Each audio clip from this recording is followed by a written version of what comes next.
Welcome back to another episode of Rock Boys Football. Dan Lanning and the Oregon Ducks going on the road across the country playing Rutgers Saturday night.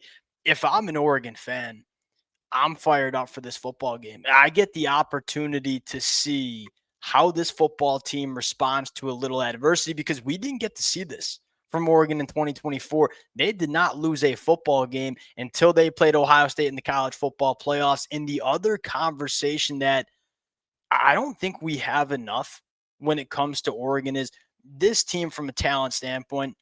There ain't no question about it. It's one of the most talented rosters that you see in the country, but it's a really young football team.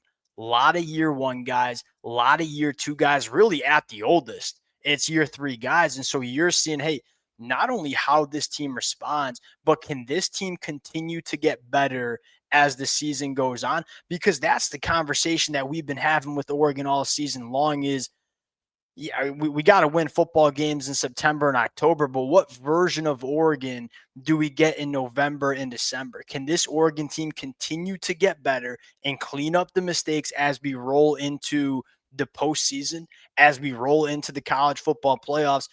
That's the most important conversation you have to have with Oregon. And this Rutgers team, it's not the traditional Rutgers team we're used to seeing, under Greg Schiano, where we're going to run the football and play good defense. This is a little bit more of a high-flying offense that struggles on the defensive side of the football. And I'll say this, Ethan Calic McManus, man, he can spin it, and he's got legitimate NFL dudes on the outside. This is a Rutgers passing attack that I think can test Oregon on the perimeter. Fired up to get into this one. Before we do, and as always, Oregon fans, Rutgers fans, hey, let it fly in the comment section. The amount of support that many of y'all have been showing the boys for these preview and prediction episodes, been amazing. Can't thank you guys enough. If y'all do enjoy the content, consider subscribing to the channel. Without further ado, let's get into it. And I want to start with this Oregon offense. And I was very vocal after Oregon's loss against Indiana that I thought this Oregon defense, although it was not their best game, I thought they gave Oregon every chance to win that football game against Indiana. It was the offense that let this Oregon football team down. How does it respond? What do we need to clean up? And the number one thing I want to see is, look, what I love about Oregon is how multidimensional they are, how they can test you in so many different ways. We all know Dante Moore's a good quarterback, and I get he did not play good against Indiana, but we know he's a good quarterback.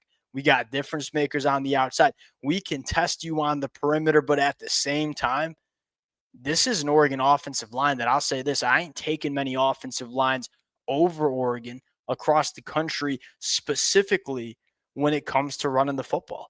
And I thought they ran the football well for the most part against Indiana. My biggest issue is we did not stick to it. You're going on the road across the country. If you want to avoid that chaos scenario where you're looking at the fourth quarter and it's a one-score game, go take control of how this game is going to be played. And the best way you can do that is run the football and stay on the football field. I'm looking at Oregon, one of the best rushing attacks that we see in the country, going up against the Rutgers defense that struggles to stop the run. They're giving up over 5 yards per carry. That is 112th in the country. If you want to win consistently on the road in this conference, you have to be able to run the football. And I think Oregon has the ability to run the football, but I need to see Will Stein lean on the run game a little bit more. That's where it starts. Because if you run the football, all of a sudden, guess what? Dante Moore starts playing a little bit better at quarterback, work and play action. Dante Moore's been very good off play action in 2025.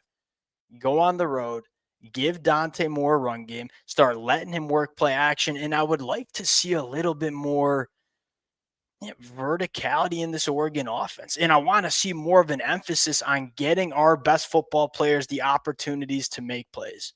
I'm looking at DeCorian Moore and say, I know he's a true freshman, but I also know he's one of the best wide receivers in the country. I mean, Kenyon Sadiq's a 10-7 guy in the 100-meter dash. He's somebody that can stretch the field vertically. Dante Moore has been very, very effective pushing the ball down the field, but we did not see that enough against Indiana over the weekend. Hey, can we establish the run, force Rutgers to respect that run with walking a safety into the box? Then can we win vertically with this Oregon passing attack.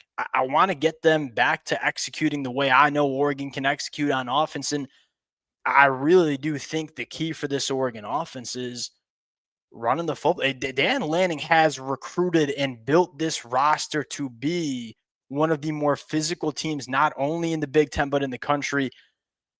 Go out and use that physicality. You know you have that ability, especially against a Rutgers defense that I don't think has the bodies to deal with you up front. And quite frankly, I don't know if Indiana had the bodies too. We just did not stick to the run game the way we needed to.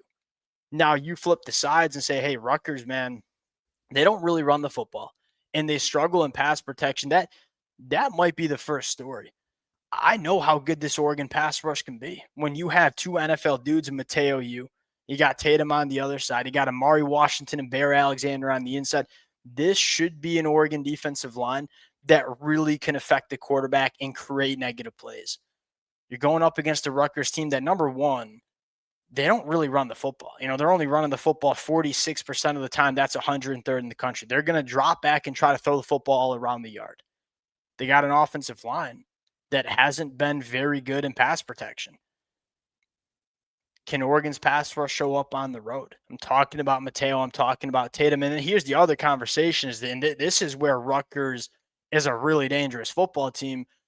I mean, they got a quarterback that's got a really big arm, and Rutgers is not afraid to push the ball vertically down the field. And they got wide receivers that are really big, and they're really good at the catch point. You're going to see Ian Strong, he's 6'3", 215. You're going to see KJ Duff, he is 6'6", 225. And then you're going to see a speedy slot wide receiver in DT Sheffield, who's only 5'10", buck 75, but he can flat out fly. Rutgers wants to push the ball down the field. The thing that I like about Oregon, I like about this matchup is go look at Oregon's cornerbacks out there on the boundary.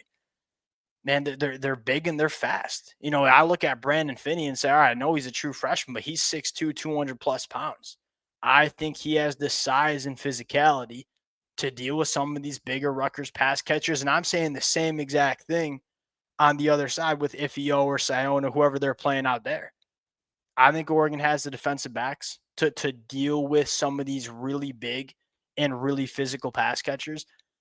But I think most importantly, if you know Rutgers is going to throw the football because that's been their identity on offense, man, punish them. If they're going to try to be a one-dimensional offense, you want to see this Oregon pass rush really punish Ethan Callick-McManus if he's going to drop back and throw the football 40 times.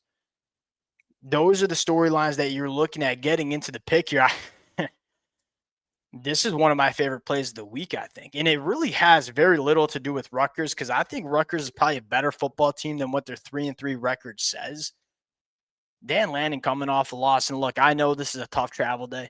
And Oregon's going across the country, playing a team in Rutgers that can put some points up on the board. I like Oregon going on the road and covering this number because, number one, you are going to see Oregon come out with their hair on fire. Number two, I think Oregon's going to be able to score. I just don't see a lot of avenues for Rutgers to be really disruptive with this Oregon offense. And I think Oregon matches up on the boundary pretty damn well with these bigger Rutgers pass catchers. You feel like Dan Lanning is going to come out here and want to really drop the hammer and get the ball going back in the right direction. And as much as I said, hey, how does this team respond to some adversity? I think they'll respond well. When you have a head coach like Dan Lanning, who's a freaking maniac, I would be stunned if this team does not respond in a big-time way across the country on the road against Rutgers. And I kind of like how this game's on the road. You're going on the road across the country. You're kind of circling the wagons a little bit. I think you see a really, really good and probably dominant performance from Oregon on the road, taking Oregon to win, taking Oregon to cover that number. And I want to see Oregon get back to being that national championship caliber team that I know they can be. We'll close it out there. Appreciate you guys rocking with it. If y'all do enjoy the content, consider subscribing to the channel, and we'll talk to y'all later.